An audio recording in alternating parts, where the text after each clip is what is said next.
Aya, a bright-eyed 8-year-old girl, is stirring a bowl of batter with a big wooden spoon. Her best friends, Noah and Ben, are watching with excitement. I can't wait for the school fair. My cupcakes are going to be the best. Cupcakes? Really, Aya? Everyone will sell cupcakes. Don't worry, Aya. Your cupcakes are super yummy. I know they'll love them. You'll just have to wait and see. Cupcakes. Freshly baked cupcakes. Crowds of children are bustling around. Aya's cupcake stand is decorated with colorful balloons. Can I try one? Of course, try this chocolate one. Wow, this is the best cupcake ever. I'll take 2. Thank you. More and more children start buying cupcakes. Aya is lying in bed, staring at the ceiling. A soft glow emanates from a fairy light. I want to open a sweet shop.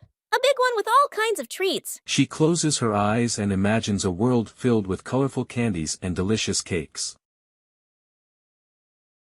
A grand opening ceremony is taking place. A big red ribbon is stretched across the shop entrance. Aya cuts the ribbon with a pair of golden scissors. The crowd cheers. People line up to buy sweets. The shop is filled with laughter and the sweet smell of treats. I can't believe it. My dream came true. Your cakes are the best in town, Aya.